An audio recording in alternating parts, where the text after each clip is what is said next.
안녕하십니까. 오후 4시에 나른함을 날려줄 뉴스 일타 강사 김문미입니다. 알아야 할 뉴스만 콕콕 집어서 쉽고 정확하게 전해드리겠습니다. 시작해볼까요? 오늘의 똑똑해 강입니다. 붕어 IQ. 네, 붕어 하면 머리가 나쁘기로 유명하죠. 그런데 이 송영길 민주당 당대표 후보가 정청래 후보한테 붕어 IQ예요 라고 얘기를 했습니다.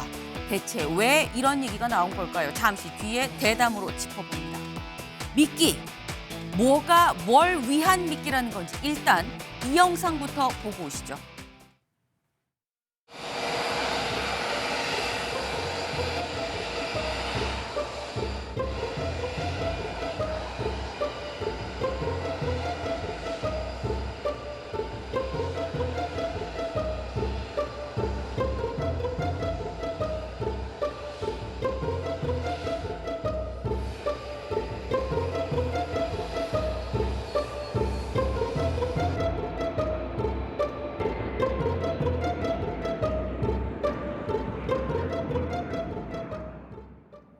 네, 지금 영상을 보면 트럼프 대통령 어디 뭐 순방 갔다가 오는 뭐 그런 모습인 것 같긴 해요. 그런데 김유진 아나운서, 네.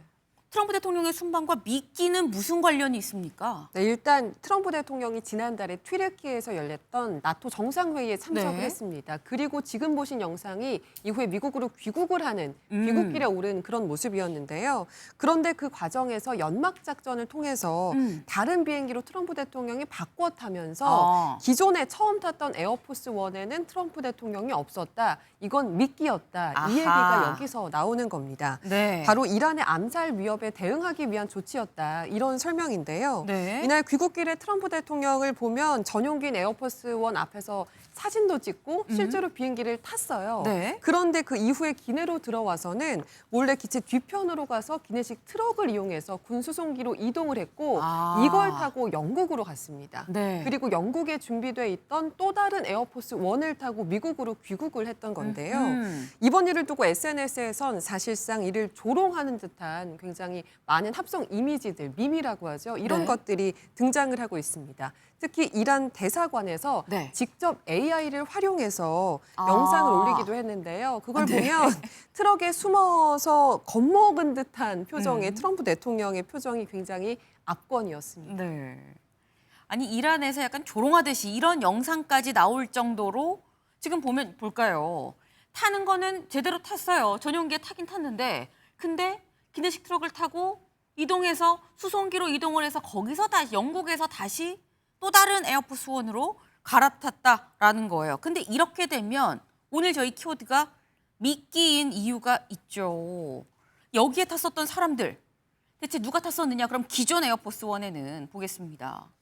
기존 에어포스 1에는 백악관 출입기자단 수십 명, 그리고 여기 뭐 마코 루비오, 베선트 장관까지 탔었던 거예요. 그럼 성치훈 대변인님, 네. 여기는 미끼였던 거냐라는 거죠.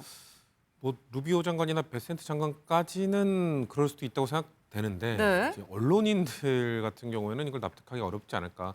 사실 저거는 뭐 미끼라는 얘기보다는 뭐 경호 차원에서 뭐 그런 다른 나라도 저런 걸 하잖아요. 제가 알기로 우리나라도 그 청와대에서 대통령이 타는 이 헬기가 뜰 때 청와대에서 한 대가 뜨면 다른 데서 온 군헬 똑같은 헬기가 두 대가 오고 세 대가 교체를 하면서 알 수 없게, 왜냐면은 네. 언제든 위협에 노출될 수 있는 거기 때문에 국가 원수를 지키기 위한 경호 작전이나 방법은 당연히 있을 수 있다고 생각합니다. 다만 이 기자들은 네. 모르는 상태에서 들어갔기 때문에 모르겠습니다. 루비오 장관도 알고 들어갔는지 모르고 들어갔는지 모르겠습니다만 루비오 장관은 저는 알지 않았을까라는 생각은 개인적으로는 해요. 왜냐하면 네.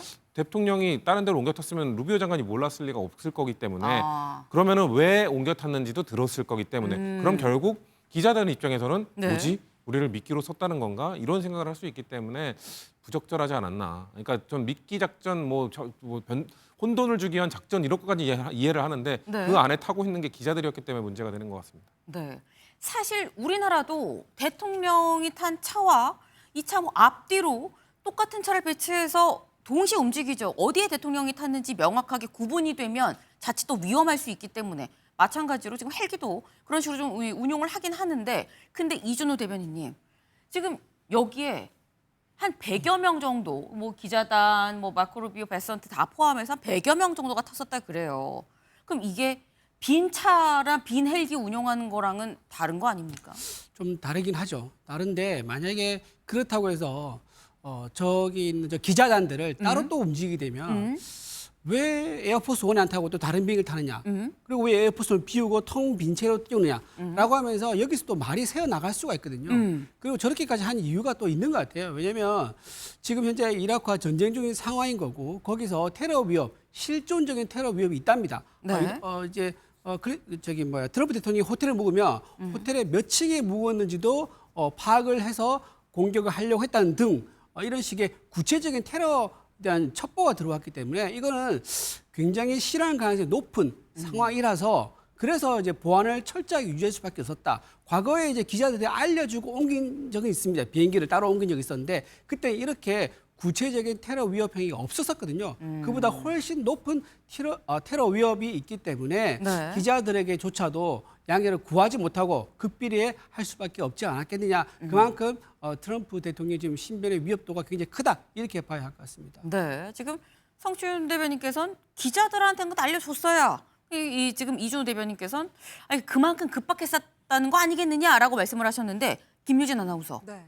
그래서 백악관 기자들은 뭐라고 합니까? 몰랐던 것 같습니다. 그러니까 네. 당시에 이런 작전이 펼쳐지고 있어서 자기들이 미끼가 되었다는 사실도 몰랐고 당시에 뭐 트럼프 대통령이 다른 비행기를 옮겨 탔다는 거 물론 몰랐고 네. 이란의 위협이 실존했다 이런 사실도 전혀 몰랐던 것으로 보입니다. 네. 당시 트럼프 대통령이 이런 작전을 펼치는 사이에 에어포스 원에 남아있던 취재진들에게는 이 비행기 덮개를 이 창문 덮개를 내려라 이런 지시가 내려지기도 했다고 해요. 원래 출발할 때는 네. 이 열어놓잖아요. 그렇긴 하죠. 그러니까 이제 나중에 돌이켜서 한 달 뒤에 생각해 보니까 이게 그래 이때 작전이 펼쳐지고 있었구나. 내가 미끼가 됐었구나. 이런 사실에 상당한 충격을 받았던 것으로 보입니다.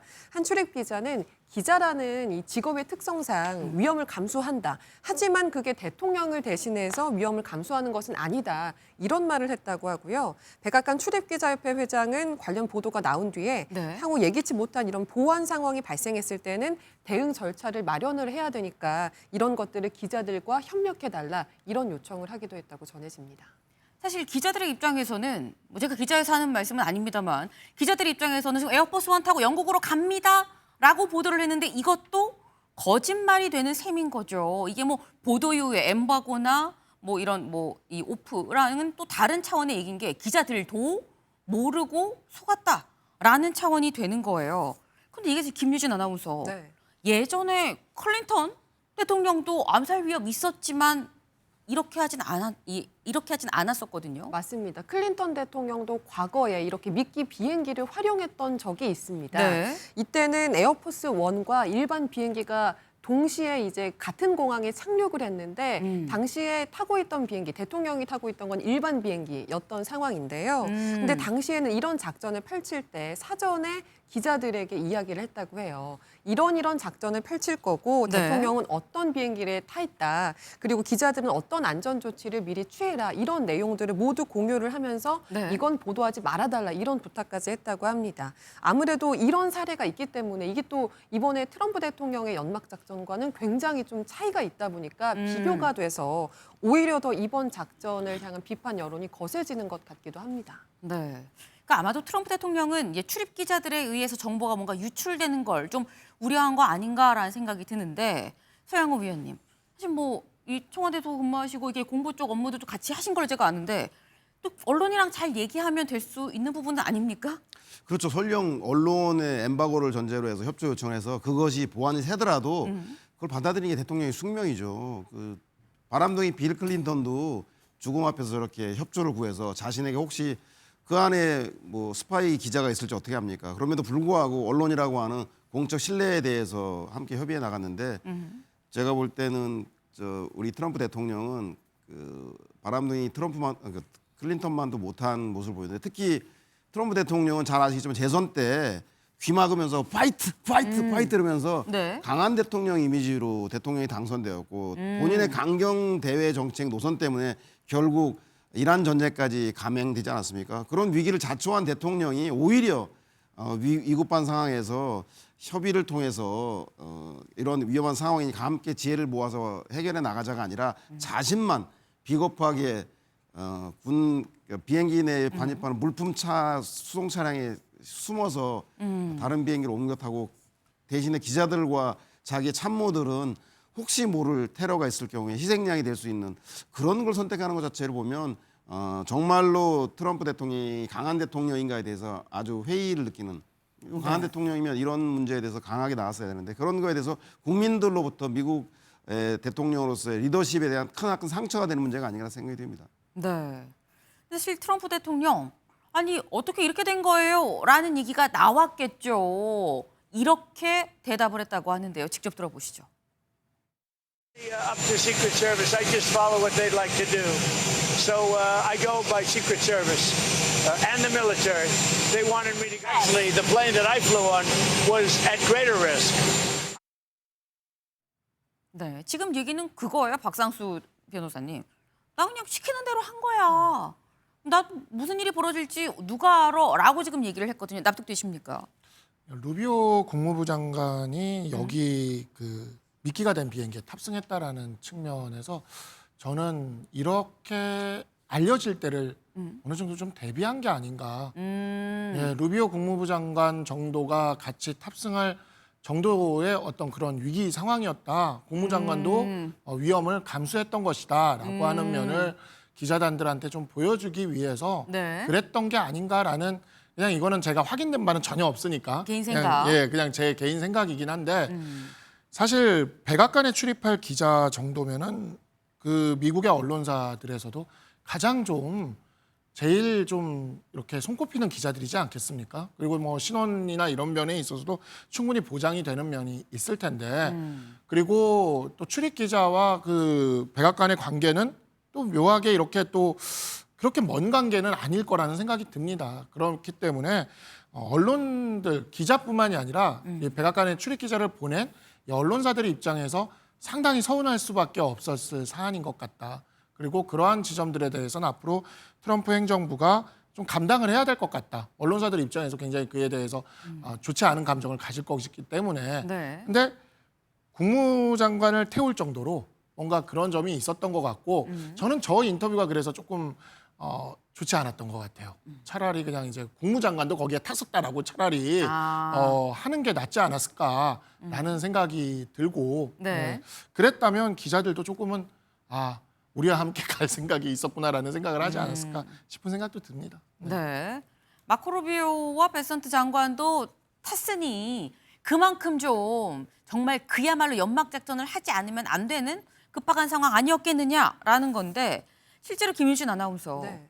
정말 트럼프 대통령 입장에서 좀 긴박했을 수 있다란 말이 나오죠. 맞습니다. 익명의 미국 정부 당국자가 뉴욕타임스에 밝힌 내용인데요. 미 정보 당국이 여러 경로로 정보를 수집한 결과 네. 대통령 전용기를 노린 지대공 미사일의 구체적인 위협이 존재했다라는 내용이었습니다. 네. 조금 더 자세히는 나토 정상회의장 인근에서 휴대용 미사일을 소지한 인물이 포착이 됐고 이란이 트럼프 대통령이 튀르키예에서 머물고 있는 호텔의 층수까지 특정했다. 네. 이런 첩보를 받았었다라는 겁니다. 미국 정보는 이 첩보를 상당히 신뢰할 만한 정보라고 판단해서 이런 작전을 펼칠 수밖에 없었다. 이런 설명을 하고 있는 건데요.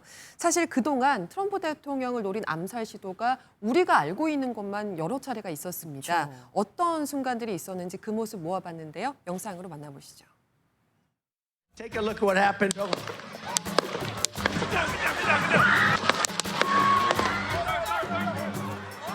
I got you, sir. I got you, sir. Let me get my shoes, sir.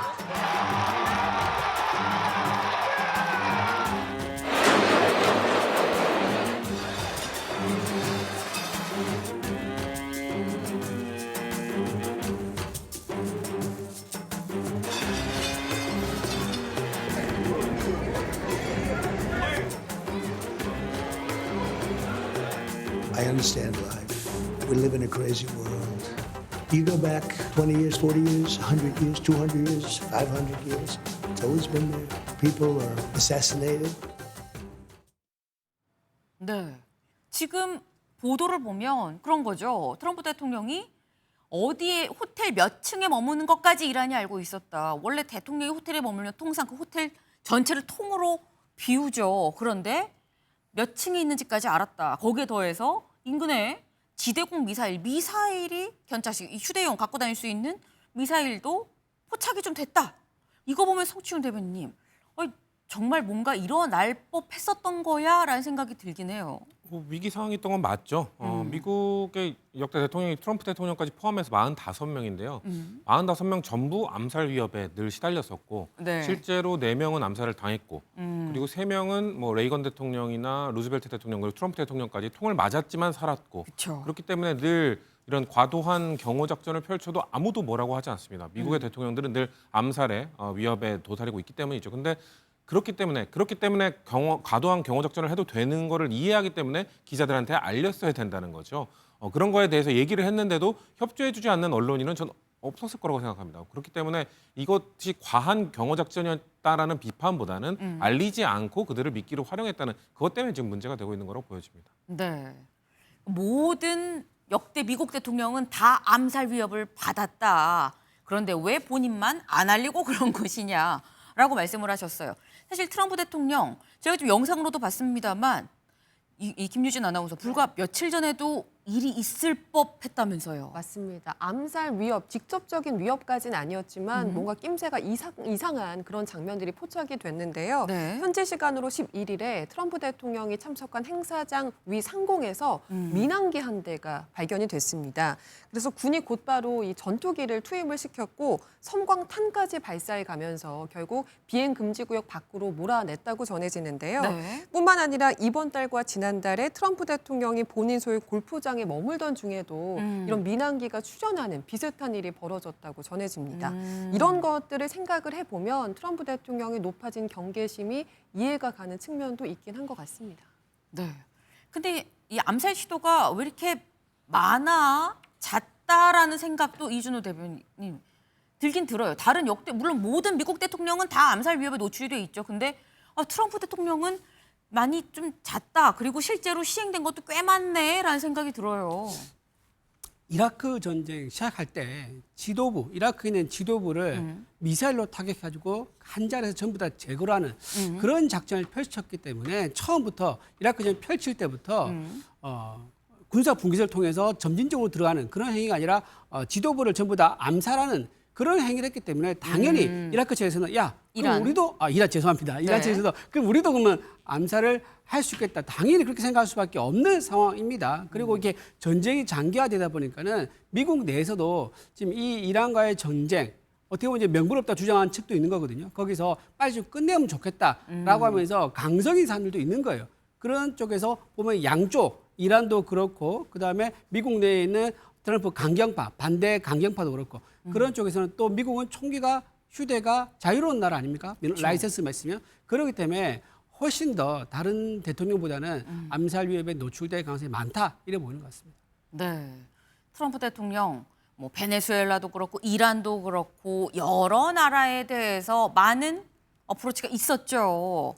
트럼프 대통령 요즘 잠 못 이루는 밤이 참 많지 않겠나라는 생각을 좀 해봅니다. 다음 키워드로 넘어가 볼까요? 붕어 IQ입니다. 네. 머리 나쁜 사람 얘기할 때 너 붕어 IQ야 라고 얘기를 하죠. 대체 이 얘기가 어디서 왜 어떻게 나온 건지 일단 들어보시죠. 6월 4일 날 그 당정청이 사실상 조율해서 당대표의 입장을 표명했고요. 그런데 패배로 규정하는 순간 이재명 정부와 당이 1년 통째로 패배로 낙인찍힐 수 있다. 그래서 승리로 일단 규정을 하자라고 말씀을 드렸고 본인이 말씀한 대로 당정청이 조율해서 승리로 하기로 했다는 게 없다는 건데 우리 어떤 계기를 통해 그렇게 정리했다는 제가 겁니까? 당정청이라고 하지는 않았고요. 당청이 했다고 그랬고요. 당연히 김민석 총리와는 좀 뭐 지방선거 승리에 대해서 그리고 또 과정에 대해서 선거운동 중간에라도 얘기할 필요는 없는 거죠. 아니 대통령께서 아니라 그랬잖아요.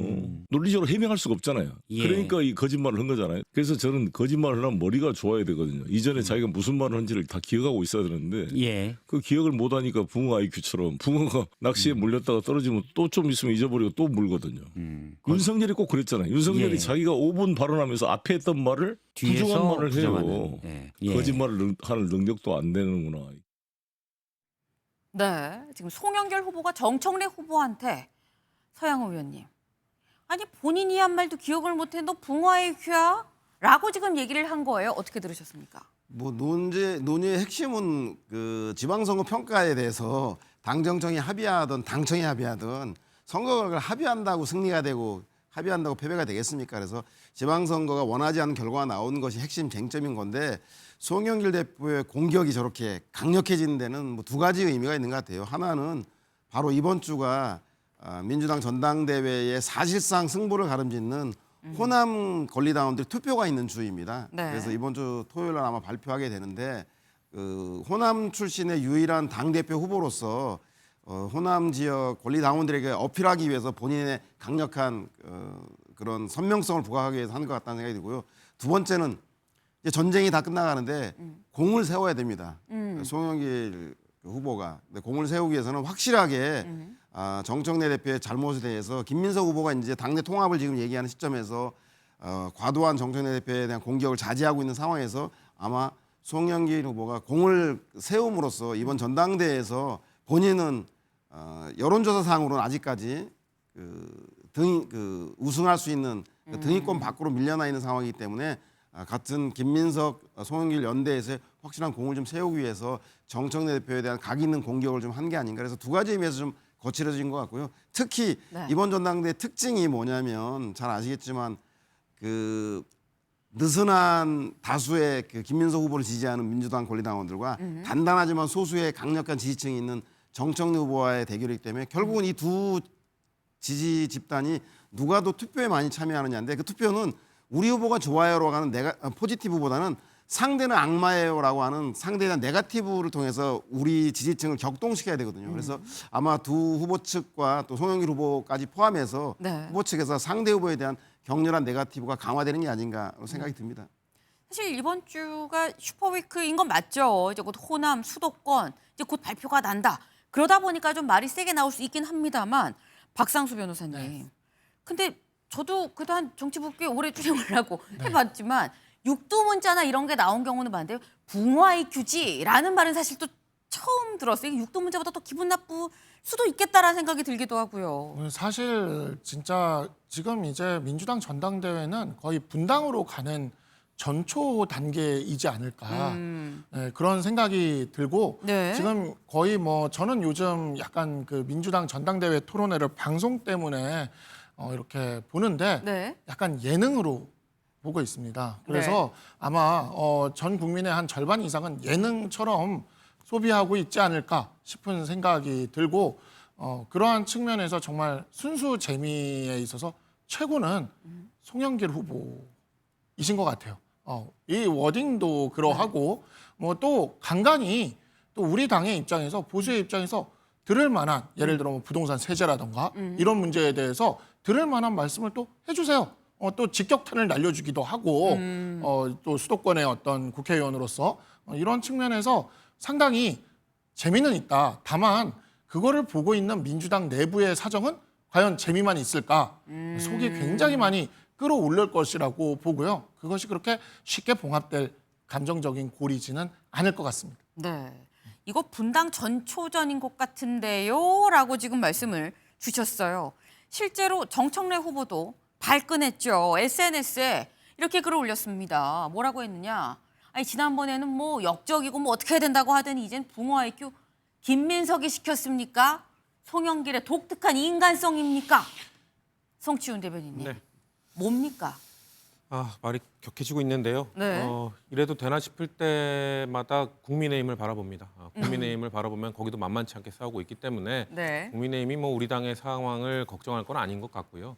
근데 여기서 붕어는요 사실 되게 억울할 것 같아요. 붕어가 기억력이 짧다라고 오해들을 하고 있는데 네. 사실 붕어와 관련된 실험을 했을 때 네. 붕어가 보통 뭐 불빛들 주면서 먹이 주는 실험을 했을 때 3개월에서 5개월까지 기억을 한다라는 연구 결과들이 있는 걸로 알고 있거든요. 그러니까 그래요? 붕어 머리는 나쁘다라는 건 오해다라는 말씀을 3초 기억력 아닙니까? 네, 아닌 걸로 알고 있습니다. 네. 네, 그렇기 때문에 이상하게 오해가 퍼져 있어가지고 네. 보통 근데 그렇게 우리가 이렇게 받아들이고 그런 단어로 쓴 거기 때문에 말씀하신 것처럼 지금 전당대회가 너무 격해지고 있는 것은 걱정이 되죠. 근데 우리 당은 좀 전당대회 때는 격하게 싸운 다음에 또 끝나고 언제 그랬냐는 듯이 손잡고 다 같이 또 만세를 부르는 그럴 수 있는 또 그 정당이기 때문에 네. 다만 붕어 IQ 같은 단어는 조금 저는 자제해 주시는 것도 좋겠다. 그러니까 차라리 좀 격한 표현들도 충분히 품격 있게 할 수 있거든요. 그리고 아까 박성수 대변인께서 지적하신 박성수 대변인도 공감이 가는 그런 부분. 예를 들면 아까 구체적으로 말씀 안 하셨는데 이 부동산 세제 개편안과 관련해 비판을 하셨거든요. 왜 목숨 걸고 1조를 더 거두려고 하느냐. 추가 세수 50조 있는데 굳이 민심에 좋지 않은 이런 걸 할 필요 없다. 그런 발전적 논의들도 많이 나오잖아요. 저는 송영길 후보의 말에 100% 동의하기 때문이죠. 그런 것들이 좀 부각될 수 있는 토론이 됐으면 좋겠습니다. 왜 오늘 키워드가 붕어가 돼야 되는지 아쉽습니다. 네. 붕어가 된 이유. 역대 지금 정치권에서 붕어 IQ라는 얘기 사실 처음 들었어요. 제 입장에선. 근데 지금 보면 얘기가 붕어 IQ를 넘어서 서영호 위원님. 김민석이 대응이 김민석이 시켰습니까? 독특한 인간성입니까? 김민석이 시켰어요? 인간성이에요라는 얘기까지 또 받아치면서 같이 나왔어요. 이거 지금 전대 끝나고 정말 손들고 만세할 수 있는 겁니까?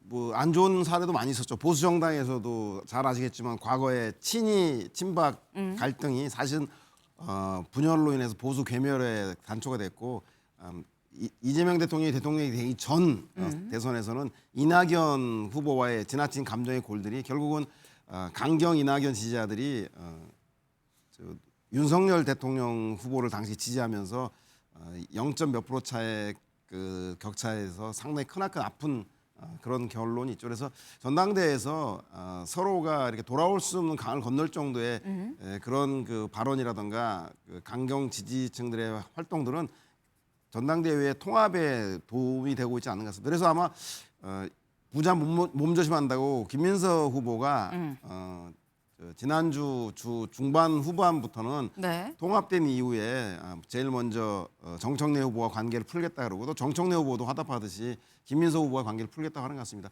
짧은 기간 동안에 선택을 받아야 되기 때문에 또 뻔한 선수들인 권리당원들 앞에서 누가 더 우열이 있느냐를 가리기 위해서는 격렬한 경쟁과 상대방에 대한 비판 성토가 있을 수밖에 없는데 그럼에도 불구하고 아까 말씀드린 친이 친박의 갈등이라든가 이낙연과 이재명 대통령 지지자들의 갈등과 같은 문제로까지 나가게 되면 결국은 정권 교체에서 크나큰 상처가 되기 때문에 이번 전당대회에서는 마무리 남아있는 호남과 수도권에 있어서는 두 후보 그리고 송영길 후보까지 포함해서 유종의 미를 거둘 수 있는 정책적인 것들 보여주면 좋을 것 같습니다. 끝이 좋으면 다 좋은다고 시작이 반만 아니라 유종의 미 또한 저는 중요하기 때문에 끝에 마무리를 잘해주기를 새우보게 기대해 보겠습니다.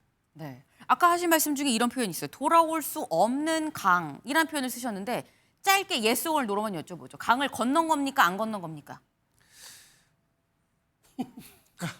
강을 건널 수가 없어요. 이미 승부는 결정났기 때문에요. 제가 보기에는 강을 건너지 않았다고 생각이 듭니다. 네. 강을 건너진 않았다라고 승부가 말씀을. 결정나서 네. 나중에 승부 이후로 봐야 되기 때문에 강을 건널 수는 없을 것 같다는 생각이 듭니다. 네. 알겠습니다. 궁색한가요? 아무 얘기 안 했는데요. 네. 근데 굉장히 분위기가 좀 아슬아슬한 감이 후보들 간의 이 오가는 얘기를 보면 아슬아슬한 감이 있죠. 그래서 어제 있었던 마지막 TV 토론에서 진행자의 질문이 칭찬 좀 한마디씩 해주시죠 였었습니다. 뭐라고 얘기했을까요? 직접 들어보시죠. 네, 우리 정청래 후보님 사랑하고 존경하는 후배님입니다. 기세가 좋아서 내란을 초기에 진압하는 데 법사위원장으로서 큰 역할을 한 것에 대해서 정말 박수를 보내고 싶고. 송영길 후보께서는 지금 뭐 민주당에서는 가장 최다선 선배 의원으로서 여러 가지 경륜을 갖춘 그런 분입니다. 앞으로 너무 험한 말은 하지 마시고 뭐 좀 좋은 말로 후배들에게 귀감이 되는 선배 원로 의원이 되셨으면 고맙겠습니다.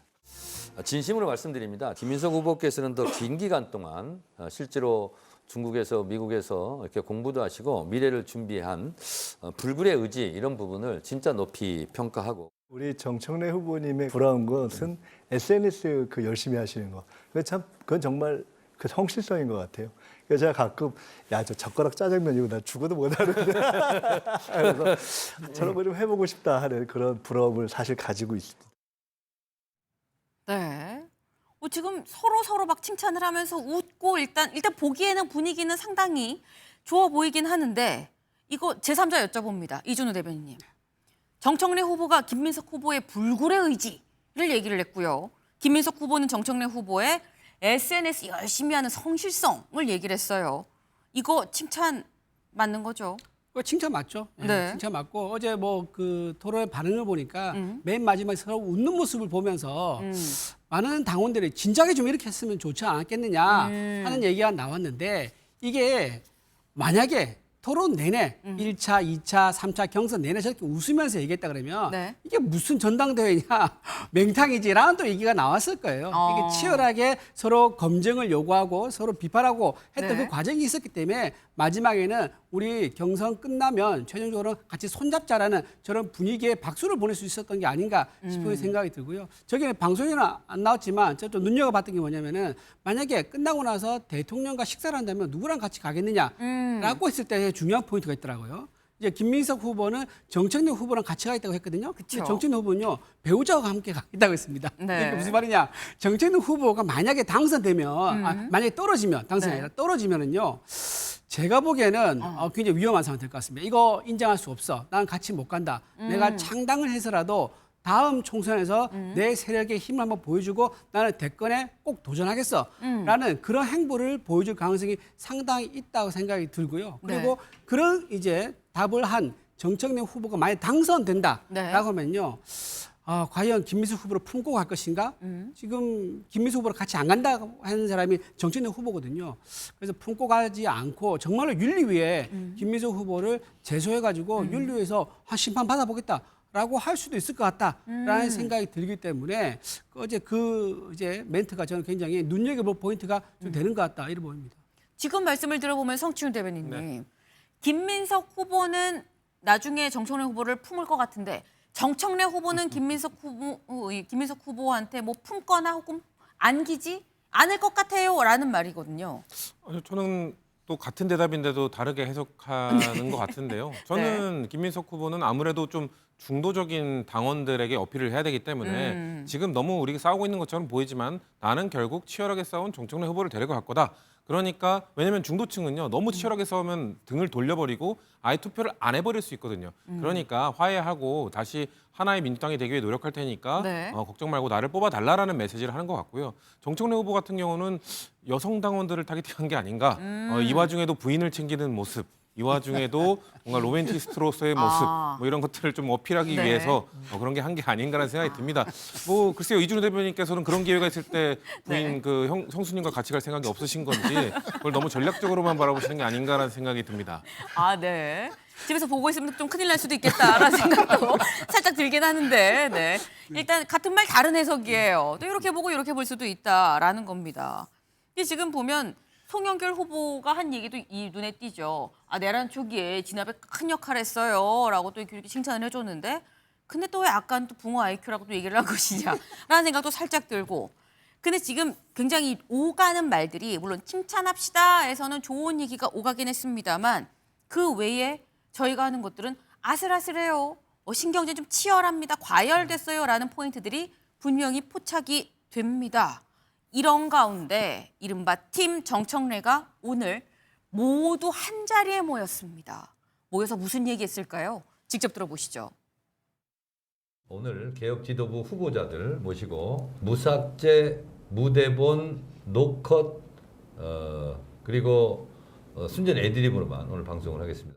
오직 당심, 오직 민심. 최고위원 후보 기호 5번 한민수입니다. 안녕하세요. 최민희입니다. 정청래 후보에게 여러분의 표를 몰아주십시오. 고맙습니다. 네, 더 해도 됩니다. 제 칭찬하니까. 안녕하십니까. 간다. 이성윤입니다. 이성윤 후보가 위험합니다. 여러분 한민수 찍으려고 마음 먹고 계셨던 분들은 다 이성윤 찍어주시기 바랍니다. 네, 한민수 찍으면 안 됩니다. 지금 몇 등이죠? 3등 간당간당해요. 여유가 있습니다. 네. 지금 이성윤 후보가 간당 이성윤입니다라고 얘기하면서 한민수 찍지 말고 이성윤 찍어주세요. 그러니까 3등도 간당해요라고 지금 얘기를 하는 모습인데 서영호 위원님.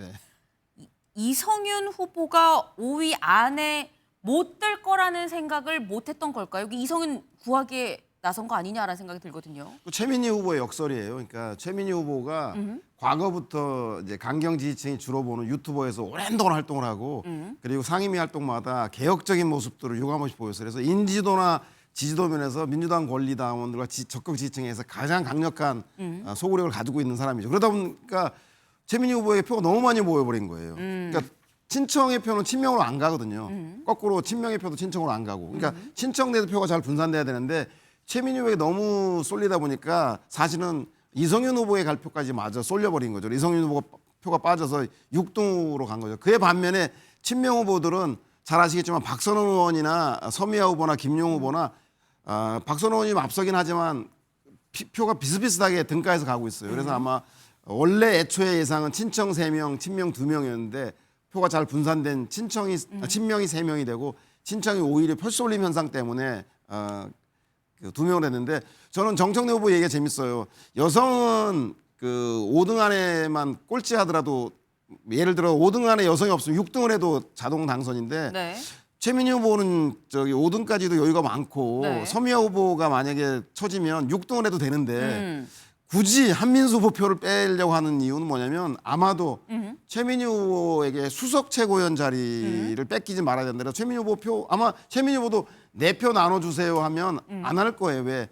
내가 1위 20%를 지켜서 수석 네. 최고위원이 돼야 되는데 내 표를 빼면 내가 자칫 박선원 후보에게 2등으로 추격하면 박선원이 밀릴 수 있다라는 생각 때문에 그래서 소위 말해서 뭐라 그러나요? 그 서로가 서로를 배제해 나가는 그 범죄 심리학에서 표현하는 뭐의 갈등이라고 하는데 아마 최민희 후보도 본인의 표를 나눠줄 만큼 여유가 있지 않는 그런 상황 때문에 네. 내 표를 나눠주십시오라는 얘기를 못해서 아마 최민희의 지지층이 결집하는 그런 그 최민희의 역설 때문에 저는 현재 이성윤 후보가 위험할 것 같고 특히 이제 호남 대회전이 진행되고 있는데 호남의 전략적 선택 고향인 호남인 이성윤을 찍을 것인지 아니면 이재명의 남자 김용을 선택할 것인지 호남은 역대 투표를 보면 전략적 선택을 해왔기 때문에 오히려 이성윤 후보보다는 김용 후보에게 더 기회가 더 있지 않겠는 생각이 듭니다.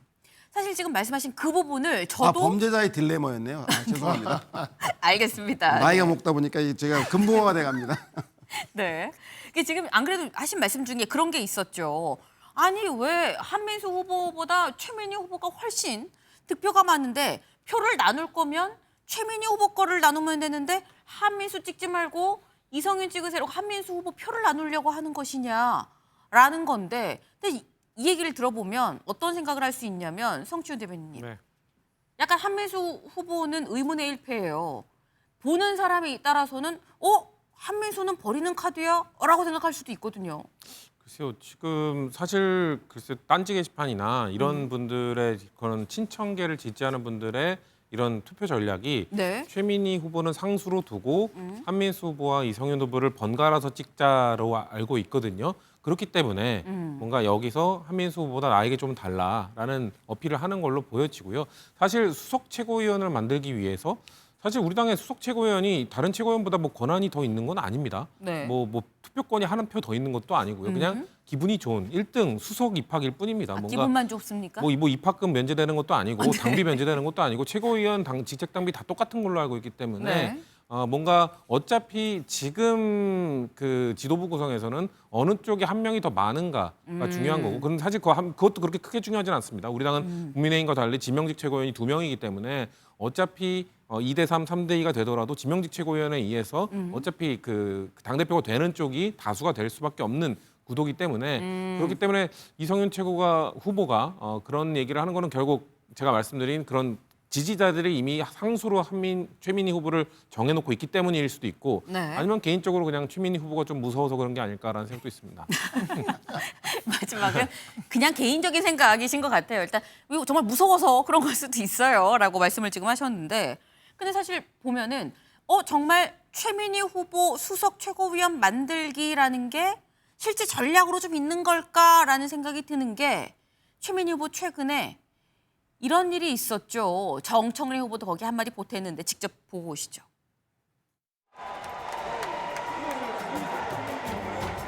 과방위 멤버들도 앉아 계십니다. 반갑습니다.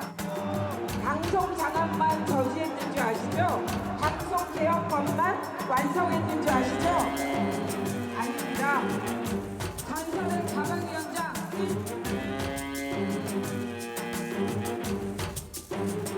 자업자득이라고 생각합니다. 저도 별로 인터뷰하고 싶지 않습니다. 오마이뉴스하고. 네, 순회 경선 회장에서 최민희 후보가 연설을 하는데 이제 오마이TV가 이게 찍고 있는데 그 카메라 이 앵글 이렇게 가리는 그런 일이 있었죠. 근데 거기에 대해서 나라도 그랬을 것 같아요. 다 자업자득이죠. 라고 최민희 후보의 편을 드는 정청래 후보의 얘기가 있었습니다. 근데 이거는 박상수 변호사님, 5등 이성윤 후보를 5등 만드는 것도 중요하지만 1등 최민희를 사수하는 것도 중요하다. 1등 아까 뭐 별다른 혜택도 없어요라고만 했는데 왜 1등을 사수하려고 하는 거야라는 생각도 할 수 있어요. 그러니까 저도 그 점이 지금 친청계, 친명계 양쪽 다 좀 이해가 안 됩니다. 양쪽 다. 네. 네. 수석 최고위원이라는 거는 당대표가 발언할 때 그 화면에 잡힐 때 왼쪽이나 오른쪽에 앉아 있는 역할, 그래서 화면에 같이 걸린다. 네. 그거 외에는 큰 의미가 없거든요. 네. 근데 친명계 쪽에서도 최민희 후보를 계속 견제를 하고요. 친청계 쪽에서도 최민희 후보를 1등을 만들어야 된다는 거에 집착을 하는데 근데 이미 그 친청계 당원들, 제가 느끼기에 거의 독일 축구급의 조직력을 갖고 있다고 생각합니다. 이 당원들은 이미 그거를 알고 있어서인지 상수값을 최민희 후보가 아니라 이미 이성윤 후보로 바꿔서 홀수 다른 이성윤 후보와 한민수 후보, 뭐 짝수 다른 이성윤 후보와 최민희 후보. 그래가지고 이렇게 뭐 엄마 아빠가 이성윤 후보를 이렇게 알려서 성윤아 너가 살아야 돼 이거 지금 돌아다니거든요. 네. 그 화면이 돌아다녀요. 네. 그래서 이분들이 오히려 정확히 알고 있다라는 생각이 드는 게 최민희 후보가 지금 굳이 1등에 집착할 게 아니라 이성윤 후보까지 살려서 3명이 들어가는 걸 목표로 해야 될 것 같고 친명계 입장에서도 최민희 후보를 너무 공격하기보다는 차라리 최민희 후보가 쫙 표를 끌어들여서 이성윤 후보를 떨어뜨리는 방식으로 가서 2대3으로 이기는 게 오히려 나을 것 같은데 최민희 후보가 계속 뉴스의 중심에 선단 말이죠, 지금. 그래서 저도 조금 이해가 안 되는데 정청래 후보조차도 최민희 후보를 좀 더 집중을 하고 오히려 표를 갈라도 한민수 후보 표를 갈라야 된다는 얘기를 하고 있어서 네. 약간 좀 이해가 안 되는 면이 있습니다. 근데 사실 이 어떤 익명의 한 이 민주당 인사가 말을 하기를 왜 그러냐면 내 생각에는 그러니까 만약에 정청래 후보가 대표가 안 된다고 한다면 최민희 후보가 최고위 지도부에서 팀 정청래의 대표격으로 움직이는 걸로 이미 얘기가 된 거 아니겠어? 라고 얘기하시는 분도 있긴 있거든요. 성시훈 대변인님. 그건 어떻게 보세요? 그게 뭐 그 대표격으로 말하는 게 1등이건 2등이건 할 수 있는 거거든요. 그렇기 굳이 때문에 수석 아니어도. 네, 그러니까 저는 굳이 수석에 집착하는 이유. 그리고 정청래 후보의 저 발언은 최민희 후보를 수석으로 만들어주기 위한 두둔 발언이라기보다는 그냥 팀 정청래 전체를 지키기 위한 그런 발언으로 보이고 다만 전 저 발언은 매우 부적절한 발언이라고 생각합니다. 최민희 후보가 특정 언론인의 취재를 막은 것도 잘못된 것이고요. 그런 걸 얘기할 때 처음에 해명할 때는 보좌진의 얼굴을 찍으려 했기 때문에 막았다고 했지만 나중에 SNS에 올린 글은 땡땡일보도 아닙니다. 땡땡일보 쪽 출신이기 때문에 막았다는 식으로 올렸거든요. 네. 그리고 정청래 후보도 이거를 두둔하기 위해서 나라도 조선일보랑은 인터뷰 안 한다. 저는 집권 여당의 당대표면은 저런 배척하는 듯한 언론관을 갖고 있으면 안 된다고 생각합니다. 조선일보를 보는 분도, TV조선을 보는 분도 그 안에서도 중도적 스탠스를 갖고 있는 유권자가 있을 수 있지 않습니까? 그러면은 저희는 야당이 아니라 집권 여당이라면 그런 분들을 향해서도 메시지를 내야 되고 그런 분들도 계속 찾아가야 되는 게 집권 여당의 대표라고 생각하기 때문에 지도부라고 생각하기 때문에 최고위원 후보가 됐던 당대표 후보가 됐던 특정 언론을 배제하는 듯한 발언들은 저렇게 계속 하시면 안 된다고 생각합니다. 네. 그럼 이런 상황에서 이 3자 이준우 대변인님, 최민희 후보는 지금 계속 1위를 사수할 수 있을 것이냐 어떻게 보세요? 저는 그래서 최민희 의원 표를 나눠 가지면 안 된다고 그 얘기를 한 것 같아요. 최민희 의원이 아닌 한민수 표를 얘기한 것 같아요. 무슨 말이냐면 지금 호남하고 수도권에 남았지 않습니까? 네.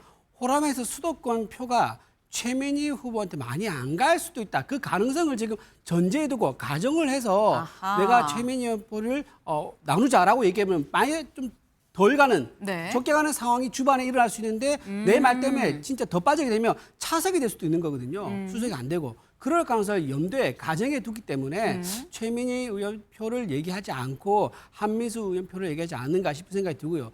또 정청래 후보 입장에서는 지금 최민희 의원이 일당백이라고 생각한 것 같아요. 그러니까 3명 다 있으면 제일 좋고 베스트지만 네. 현실적으로 그러지 못한다 그러면 최민희를 수석으로 앉히는 것이 3명이 다 들어온 것만큼의 효과가 있을 거라고 본인은 판단을 한 것 같아요. 왜냐하면 지금 보여준 SNS 내용을 보면 굉장히 강성이고 선명하지 않습니까? 누구보다도 가장 믿을 수 있는 사람이고 제일 펀치력이 세다. 그래서 수석을 지키는 게 굉장히 중요하다. 이 판단 때문에 저렇게 얘기한 거 아닌가 싶습니다. 네.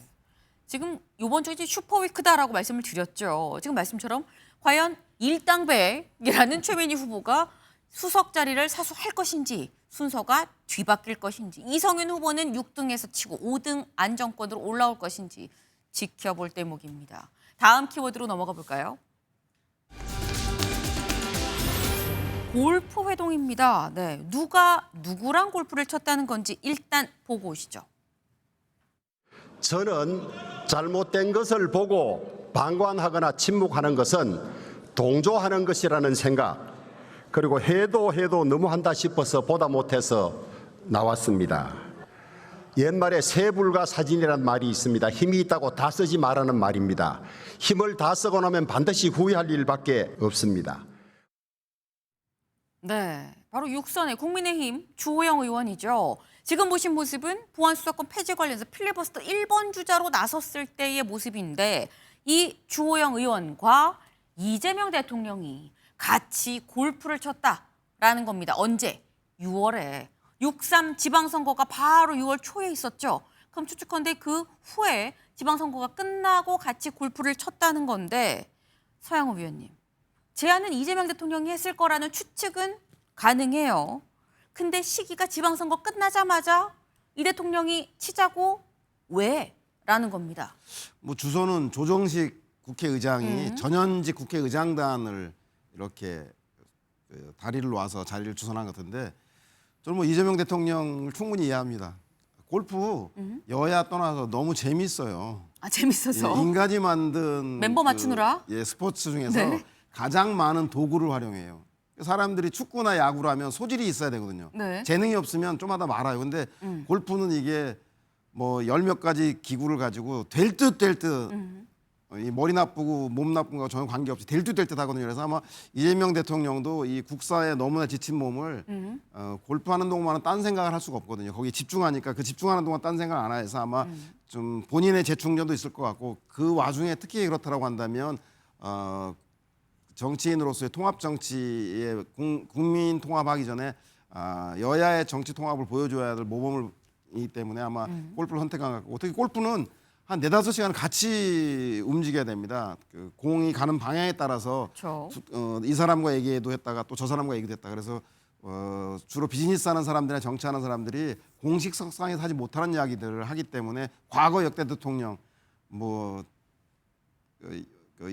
노무현 대통령도 그랬고 뭐 이명박 대통령도 그랬고 골프를 상당히 좋고 미국의 뭐 트럼프 대통령은 뭐 전쟁 중에도 휴가 가서 15인치 골프를 치고 하는 정도니까 그래서 그런 골프 자체의 특성과 더불어서 정치인들에게 공식 석상에 하지 못하는 이야기들을 허심탄회히 할 수 있는 분위기와 여건을 조성하기 때문에 정치인들이 골프를 많이 치는 것 같고 아마 이번에도 아마 야당 내와 여당과의 강경한 그 갈등, 대립 양상들에 대해서 좀 누구로 틀어보기 위해서 대통령이 애쓴 게 아닌가. 그래서 골프란 자리를 만든 것 같다는 생각이 듭니다. 네, 박상수 변호사님. 근데 저는 민주당이 이 골프 회동을 이렇게 공개적으로 이렇게 이야기를 하게 됐다라는 것 자체가 민주당이 많이 기득권화가 됐다라는 이야기를 반복적으로 좀 드리고 싶어요. 저는 지금 국민의힘에서 선거 출마도 했고 대변인도 했고 정치를 했지만 저는 아직까지 평생 골프를 한 번도 쳐본 적이 없습니다. 우리 당에 제 나이 또래 중에는 저만 그런 게 아니라 몇 더 있더라고요. 골프를 아직 못 치는 사람들이. 그래서 골프는 여전히 좀 비용이 많이 드는 스포츠이고 그리고 또 사실 뭐 우리가 천재지변 기상재해가 있을 때 이 골프를 치는 것과 관련된 그러한 이슈들이 우리 시사 프로그램에서도 굉장히 많이 다뤄질 정도로 국민들이 그렇게 아직은 그렇게 친숙한 스포츠는 아니거든요. 근데 이렇게 가장 재밌고 이렇게 정말 좋은 스포츠다라고 이야기를 하는 것이 민주당이 정말 많이 기득권이 되었구나. 우리 당이 이제 과거와는 다르게 굉장히 국민들에게 가까운 당이 되었구나라는 거를 새삼 서양호 의원님 말씀에서 느낍니다. 네. 특별한 상황은 보편적인 상황이라고 하면 안 되고요. 네. 근데 사실 이번에 이 골프 회동이 눈길이 가는 이유는 대통령과 야당의 중진 의원이 지금처럼 여야가 극과 극으로 벌어진 적이 없는데 특히 이럴 때 대통령과 야당 중진 의원이 만나서 한 골프 회동이다라는 게 사실 눈길이 가는 부분인 거거든요. 이거 이준호 대변인님, 야당 입장에선 어떻게 보세요? 이번에 잘 만났다고 보십니까? 저는 좀 이해가 되지 않습니다. 지금 저도 골프를 직접 모르거든요. 네. 예, 골프 뭐지 아까 뭐 말할 때 보니까 주변에 많다 그러는데 실제 많아요. 골프 못 치는 사람들. 네. 굳이 꼭 정치권에 있다. 무슨 기업의 오너에 있다 해가지고 골프를 배워야 되는 거 아니다. 세태가 많이 바뀌었다는 말씀을 일단 드리고요. 주호영 의원님 아마 대구시장 못 된 거에 대해서 굉장히 허한 마음이 있었던 것 같아요. 네. 그 헛헛한 마음을 이재명 대통령이 파고들어서 좀 달래주려고 불렀는데 이제 그게 스카웃의 일환입니까? 그렇죠. 그게 응한 게 아니겠는가 싶은 생각이 좀 들고요. 주호영 네. 의원님은 제가 정책 해석이 잘 안 되더라고요. 그리고 이제 김태호 이제 의원 같은 경우는요. 사실 당 내에서 그렇게 뭐랄까 저기 영향력이라든가 존재감 많지도 않고 메시지도 많이 안 내시는 분입니다. 근데 과거에 옛날에 본인이 국무총리 후보였었던 적이 있지 않습니까? 근데 낙마했었거든요. 네. 그러니까 본인이 그때 될 뻔했는데 되지 못한 것에 대한 또 헛헛한 마음이 또 있는 네. 게 아닌가 싶은 네. 생각이 들어요. 그래서 한쪽은 좀 마음을 달래주려고 한쪽은 혹시나 이번 정부에서 내각에 참여한 거 어때라고 떠보려고 했던 거 아닌가? 그런 제안하려고 했던 거 아닌가 싶은 저의 정치적 상상력이 발휘되기 때문에 네. 저는 이렇게 이재명 대통령이 소통이라는 그런 명목 속에서 야당 의원들을 한 명씩 포섭하는 느낌이 들기 때문에 저는 썩 좋게 보이지는 않는다 말씀드립니다. 지금 말씀은 헛헛함을 달래주려고 야당 중진 의원의 헛헛함을 이재명 대통령이 달래주려고 라는 말씀을 하셔서 성치훈 대변인님. 네. 그러니까 아까 제가 그런 말씀, 스카웃의 일환입니까? 라고 여쭤봤는데 스카웃의 일환입니까? 아니요, 스카웃은 아닐 거라고 네. 보고요. 스카웃 될 분들도 아니고 스카웃 할 의지도 대통령에게 없다고 보고 야당과 소통을 하는 것, 야당 중진 의원들과 소통을 하는 거는 무조건 장려가 되어야죠. 근데 이제 소통만 하고, 그러니까 예를 들면 골프만 치고 그거에 대한 뭔가 그 효과가 없었다. 뭔가 소통 야당에서 막 이런저런 의견을 골프를 치는 5시간 아까 말씀하셨으니까 5시간 동안 치면서 네. 다양한 의견을 개진했는데 사실상 받아들여지는 것은 없더라. 뭐 이렇게 된다면 아쉬움이 남을 수 있죠. 근데 만약에 이재명 대통령이 국정원 향함에 있어서 내가 야당 중진 의원들과 이런 회동을 해보니 이런 의견을 들었는데 이거는 우리가 받을만 하더라. 그래서 이런 것들을 국정원에서 바꿔볼 만하더라. 네. 뭐 이런 식의 좀 협치의 결과가 나온다든가 야당 의견 수렴의 결과가 나온다면 효과가 나온다면 그거는 아주 긍정적으로 평가를 받겠죠. 근데 지금은 이제 이 했다는 사실만 있는 거고 그 이후에 이 효과가 어떻게 됐는지 안 나왔기 때문에 네. 이거에 대한 평가를 하긴 좀 이르지 않나라는 생각이 있고 모르겠습니다. 저는 골프를 배워봤지만 거의 치진 않는데 왜 안 치냐면 제 주변에 골프를 치는 분들 중에 행복한 사람이 없어요. 골프를 치면 다 스트레스를 받고 그렇게 힘들어합니다. 아무리 돈을 들고 아무리 레슨을 많이 받은 사람도 네. 무조건 그냥 골프라는 스포츠에 대해서는 맨날 욕을 하고 힘들어하기 때문에 그게 골프가 그게 좋은 스포츠냐 아니냐를 떠나서 골프를 하는 사람들이 이렇게 스트레스를 많이 받는데 이거를 통해서 좋은 얘기가 오갈 수 있을까? 저는 참 사실 개인적으로는 골프할 때 스트레스 받는 사람들만 봐서 그런지 네. 거기에서의 소통이나 그런 것들은 다른 방식의 소통이 더 좋지 않나라고 개인적으로 생각합니다. 네. 이게 헛헛함을 달래주고 스카웃을 하고 이런 개념이 아니에요. 라고 지금 말씀을 하셨는데 사실 말씀처럼 어떤 얘기가 골프 치면서 오갔는지 그리고 오간 얘기가 실제로 좀 현실화가 되고 소통의 개념으로 뭔가 더 발전이 있었는지 여부가 사실 중요한 거겠죠. 대통령과 야당 중진 의원이 만났는데 주고받은 게 꼭 장관직이든 총리직이든 이런 게 아니더라도 주고받은 게 없었겠어?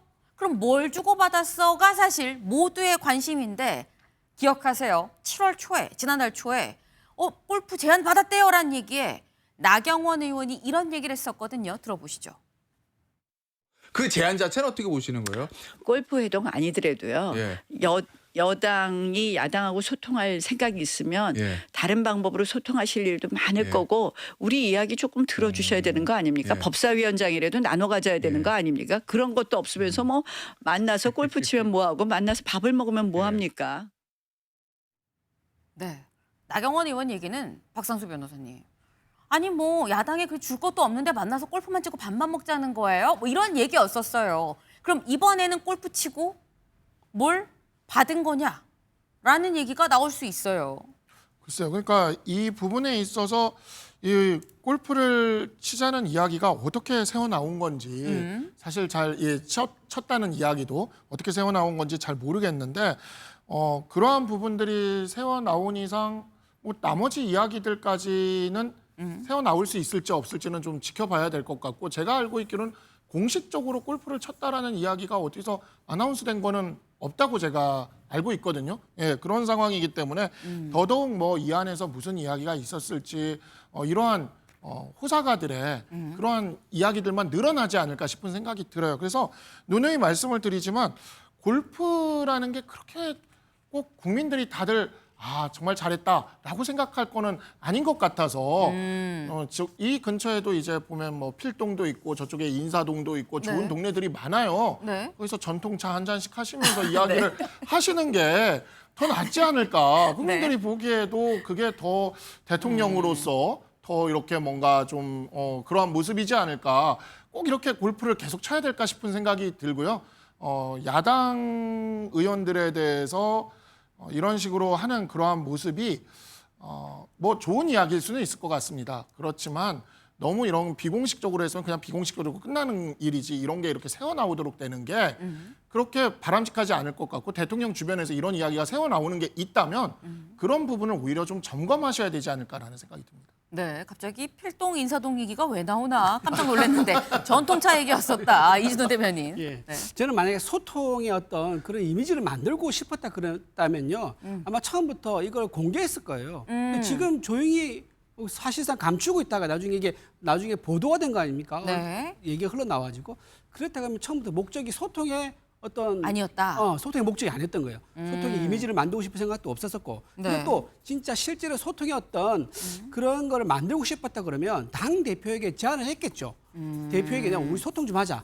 보안수사권 폐지 너는 오해하고 있는데 내가 좀 만나 직접 설명해 줄게. 부동산 정책 설명해 줄게. 라고 하면서 당 대표한테 얘기하면서 팀을 좀 만들어봐. 라고 해서 같이 보자. 라고 아마 얘기를 했을 것 같아. 근데 네. 그런 것도 안 했잖아요. 그러면 처음부터 이거는 굉장히 긴밀한 얘기를 나누는 그런 목적으로 만났을 것이다. 그 내용이 뭔지는 모르겠지만 저는 그렇게 해석할 수밖에 없다고 봅니다. 네, 서영훈 네, 의원님. 골프만 치면 좀 너무 편향된 얘기가 나올 수 있죠. 그래서 아마 대통령이 잘 아시겠지만 여야 당대표를 모아서 밥도 먹고 정식 의제 회의도 하고 또 여야정 정책협의도 하고 이런 걸 하죠. 그래서 거기서 다 못 다룬 이야기들을 하기 위해서 이제 이런 사적인 만남들 하는데 그건 사적인 만남은 골프가 될 수도 있고 아니면 대통령 그 개인 집무실로 그 관저로 불러서 식사 정치를 하기도 하고 다양한 양태인데 저는 대화를 하지 않는 것보다 골프를 치는 게 좋다는 생각이 들고 골프보다 더 좋은 거는 우리 그 야당의 패널도 말씀하신 것처럼 저는 이제 구조적인 그 대화의 채널이 있어야 한다는 생각이 들어요. 그래서 이해운 의원이나 뭐 권오울 장관을 이렇게 영입해서 보수 인사를 자리 하나씩 주는 것 말고 그리고 가끔 생각날 때 골프 치고 밥 먹는 거 말고 안정적으로 하기 위해서 저는 뭐 조국혁신당이라든가 진보당에다가는 구조적으로 여야가 함께 했던 보건복지 공약 같은 것들을 정리하기 위해서 그쪽 당에서 추천하는 보건복지부 장관을 추천해서 받는다던가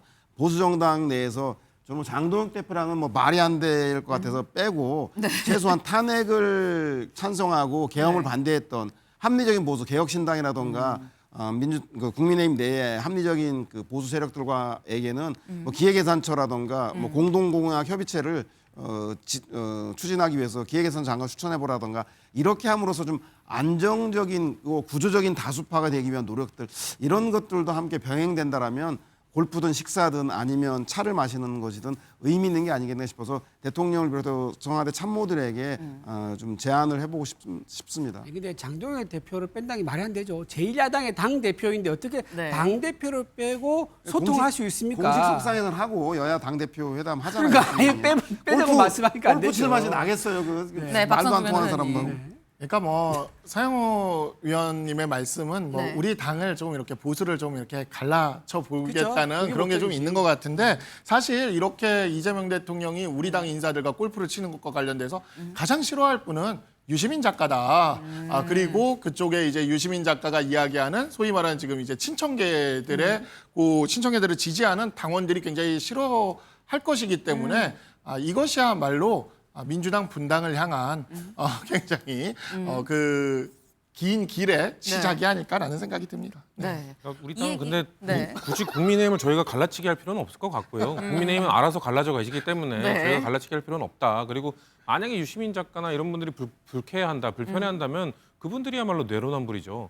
참여정부 때는 열린우리당 만들 때 그 한나라당에서 넘어온 독수리 오영재라 불리던 분들 있지 않았습니까? 네. 그런 분들도 있었는데 왜 국민의힘 인사, 보수 인사랑 만나는 게 잘못된 거죠? 그때는 맞고 지금은 틀린 겁니까? 그리고 유시민 작가는 그런 얘기를 하면 안 되는 게 민주당의 외연 확장이 뭐 오른쪽이든 왼쪽이든 다 똑같은 거라고 친다면은 당시에 그 2010년 지방선거 때는 우리가 그쪽 그 진보 쪽으로 외연 확장을 하면서 그 당시 국민참여당 후보임에도 불구하고 진보 진영의 경기도지사 후보로 단일 후보로 나갔었던 쪽도 있잖아요. 근데 우리 당의 무조건 민주당은 외연 확장을 하면 안 된다. 본인 그래서 단일 후보를 했다가 지지 않았습니까? 당시 김문수 후보한테. 본인은 그런 혜택 누렸으면서 그렇게 말하는 거는 내로남불이라고 지적 아니할 수 없습니다. 네.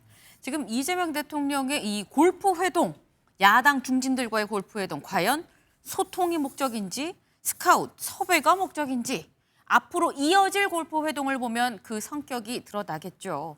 다음 키워드로 넘어가 봅니다. 컨닝입니다. 컨닝하면 안 되는 거죠. 근데 컨닝이야 물음표도 좀 붙었어요. 이게 대체 왜 나온 건지 일단 들어보시죠. 결국 선거소청을 기각했습니다. 오심은 인정했습니다. 그러면서도 VAR로 확인하자고 했더니 그건 죽어도 보지 않겠다는 것과 뭐가 다르겠습니까? 국민 누구도 납득할 수 없을 것입니다. 선거 소송을 통해서 다시 싸우겠습니다. 그리고 제대로 된 특검을 임명해서 모든 진실을 낱낱이 밝히겠습니다. 네, 장동혁 대표 오늘 아침 최고위에서 한 얘기입니다.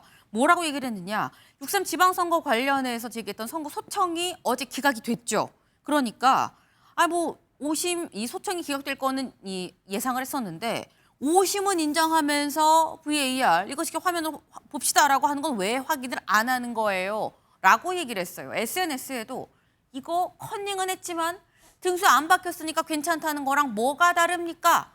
라고 얘기했거든요. 송치훈 대변인님. 글쎄요. 지금 들여다보자는 것도 사실 지금 재검표하자는 거 안 받고 있는 거 국민의힘 아닙니까? 그러니까 지금 무슨 말 하시는지는 알겠어요. 근데 저거를 전체적으로만 얘기하는 게 아니라 되게 일부분만 편협하게 너무 지적하고 계신 것 같거든요.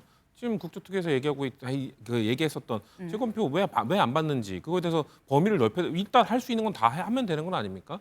그리고 그러니까 지금 장동혁 대표는 선관위가 갖고 있는 선관위가 자꾸 뭔가 감추려고 한다, 안 하려고 한다 이쪽으로 지금 프레임을 잡으려고 하시는 것 같은데 그럴 때일수록 뭔가 그러니까 다 공개해야 된다, 다 재검표해야 된다 이런 식이 아니라 일단 딱딱딱 찍어서 효율적으로 할 수 있는 그런 것들을 선택적으로 일단 하면서 국민들의 우려나 의구심이나 이런 것들을 좀 풀어주기 위한 노력들을 하셔야 되는데 너무 뭔가 그냥 의구심을 키워가는 쪽으로만 너무 프레임을 짜고 계신 것 같다라는 생각이 듭니다. 네.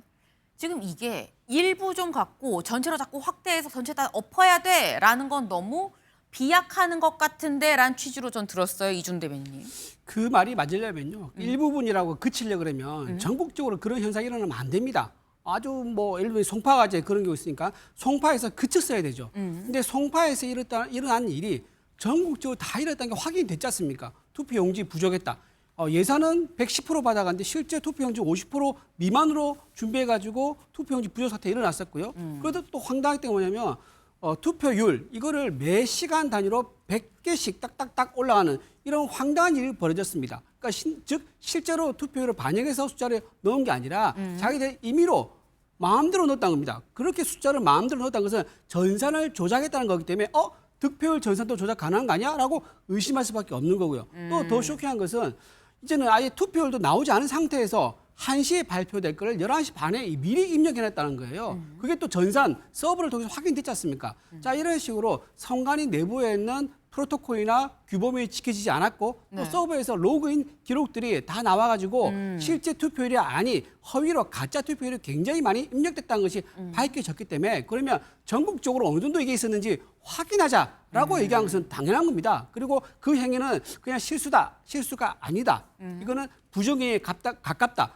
그러면 부정행위인지 아닌지 확인하자라고 하는 것이 장동혁 대표의 입장인 겁니다. 근데 이것을 자꾸 의미를 축소해가지고 실수다, 부실한 거다라고 얘기한 거 그렇게 말하는 것 자체가 굉장히 저는 사건 자체를 축소하려는 아주 부정한 의도가 있다. 저는 그렇게 보입니다. 네, 지금 확대 해석이다 아니다 오히려 축소하려는 거다라고 말씀하셨는데 지금 이 투표용지 부족 사태 관련해서는 국조특위가 지금 진행이 되고 있죠. 국조특위에서 어떤 얘기가 오갔는지 같이 보고 오시죠.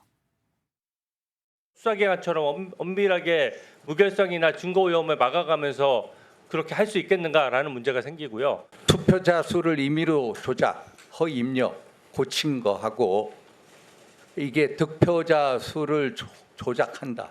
반드시 이거하고는 연관성이 없다는 얘기죠. 개표 결과값을 바꿨다는 것은 전혀 연결시킬 수가 아니 이런 데는 여기가 지금 선관위 변경자가 주는 자리입니까? 네, 지금 사실 위원장이 국민의힘 윤상현 의원이에요. 그리고 지금 발언자가 국민의힘 주진우 의원입니다. 근데 이거 좀 논리적으로 비약입니다라고 얘기를 하고 지금 여기가 선관 입장 들어서 뭐 대변인이에요. 뭐 이런 취지로 지금 국민의힘끼리 얘기를 하는 이런 상황이에요. 이거 박상수 변호사님, 국민의힘은 이 입장이냐라는 겁니다. 위원장이 더 높으시겠네요. 예, 위원장이 더 높으시기 때문에 위원장님 말씀이 더 맞지 않을까 싶은 생각이 드는데 네. 저는 지금 선관위는 뭐 무슨 말을 해도 지금 그 책임을 면할 수 없다고 생각합니다. 그리고 그 점에 있어서 여야가 지금 합의를 해서 특검을 진행하는 것 굉장히 잘 하고 있는 것이라고 생각하고 반드시 이번 특검을 통해서 모든 점이 명명백백하게 밝혀져야 돼요. 근데 장동혁 대표도 법률가 출신 아닙니까? 판사 출신이고 알 겁니다. 지금 선거 소청이라는 게 큰 의미가 없다라는 걸 알고 있을 거예요. 그리고 이 선거 소청에서 이거를 승산도 그렇게 높지 않다는 것도 알고 있을 겁니다.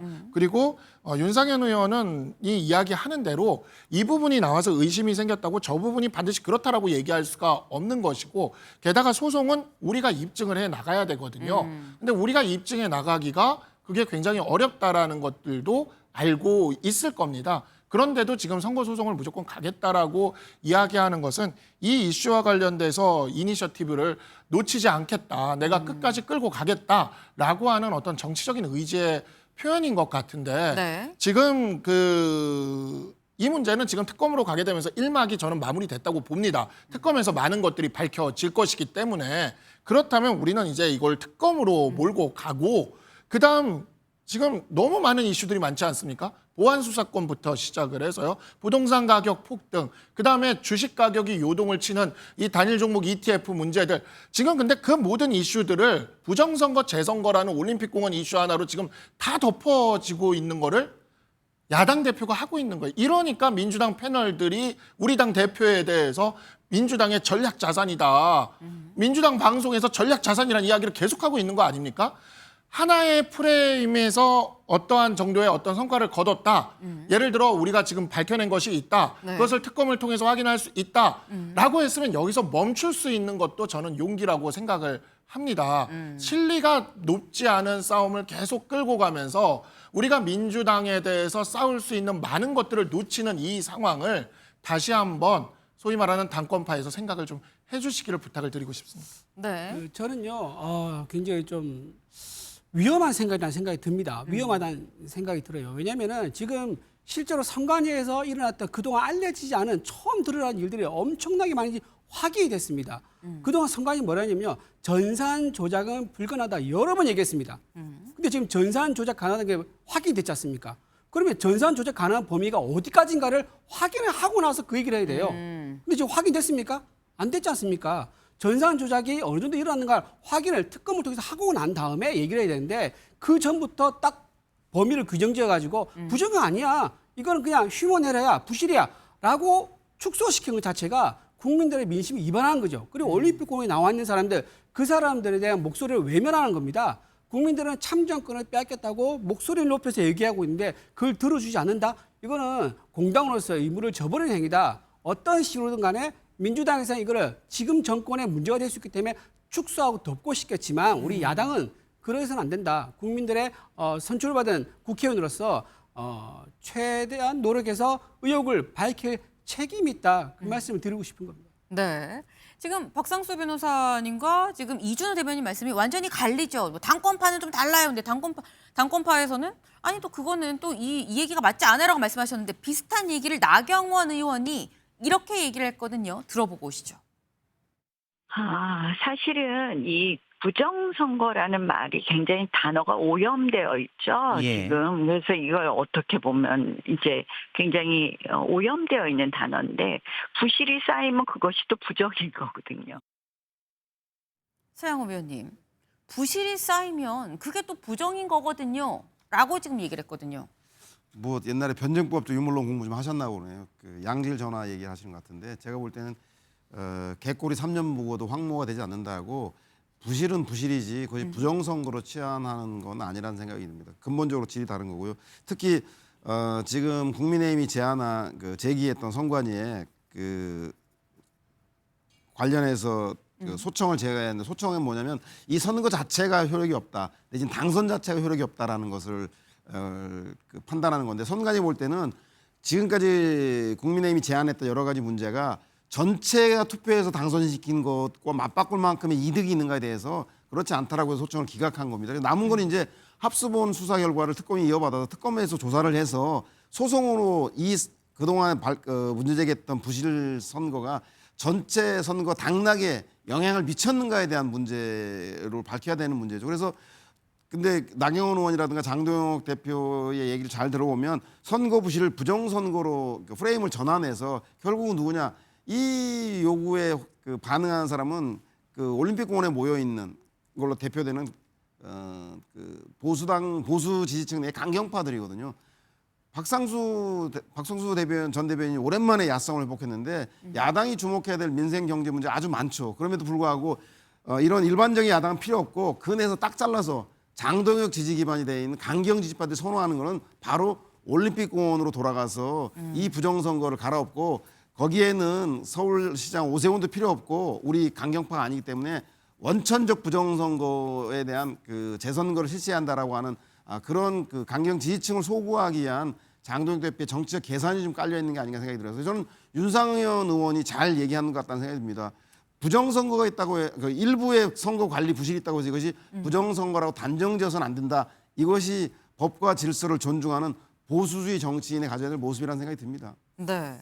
지금 말씀은 결국 장동혁 대표가 강경 지지층만 바라보고 하는 거지 이게 어떻게 일반적인 생각이라고 볼 수 있느냐라고 얘기를 했는데 뭐 강경 지지층 여부를 떠나서 일단 국민의힘 지지층을 바라보는 쪽으로 좀 더 확실하게 국민의힘이 좀 방향을 좀 잡고 있는 거 아닌가라는 생각이 드는 게 어제 조강특위, 조직 강화 특위가 회의가 있었죠. 끝나고 무슨 얘기가 나왔느냐 같이 볼까요? 네.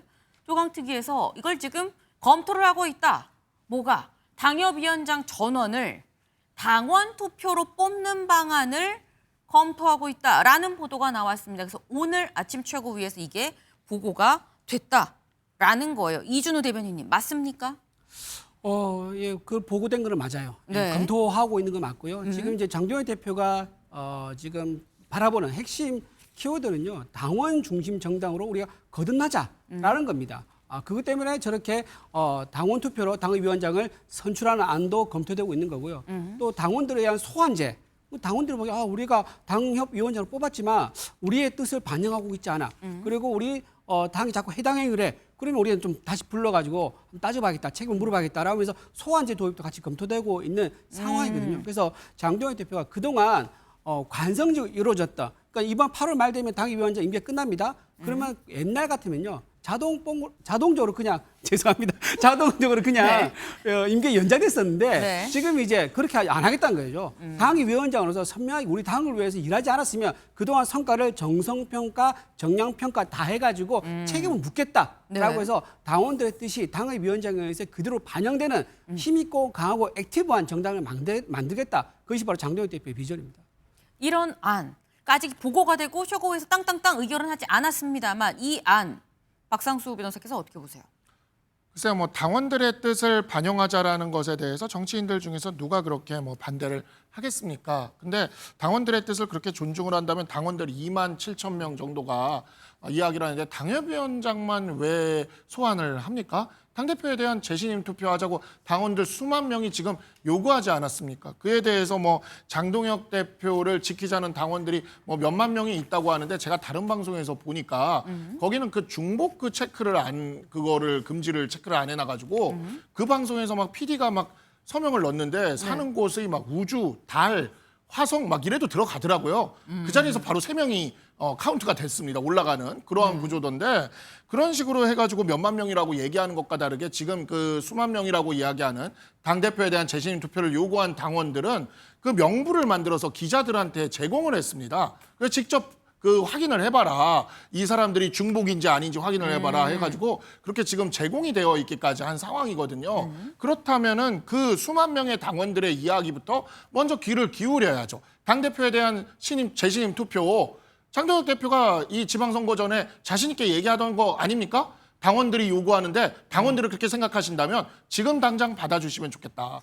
좀 말씀드리고 싶습니다. 당원들이 110만 책임 당원들의 선택에 의해서 선출된 당 대표입니다. 2년 동안 책임 있게 당을 끌어봐라. 우리가 지켜보겠다라고 했는데 소수의 2만 몇 명의 그런 당원들이 장 대표 못 믿겠다라고 계속 얘기를 한다 그러면요. 그게 정당성이 있습니까? 전혀 없죠. 공식적인 어떤 절차를 거치도 않았을 뿐만 아니라 그 과정이 객관적이라고 어떻게 담보를 할 수 있습니까? 그리고 지금 한동훈 이제 무소속 의원이죠. 그분께서 복당을 하기 위해서 가장 큰 전제 조건이 뭡니까? 현재 장동혁 대표가 내려와야 되는 이런 전제 조건이 있는 거거든요. 그러다 보니까 계속 한동훈 의원 중심과 한동훈 의원과 한동훈 의원 주변에 중심으로 해가지고 계속 복당 운동권 세력이 움직이면서 조직적으로 장동혁 대표를 흔든다. 이렇게밖에 볼 수 없는 상황인 건데 이걸 가지고 이것도 우리 국민의 목소리다. 우리 당원들의 목소리다라고 얘기한 것은 정말 침소봉대, 어불성설이다 말씀드립니다.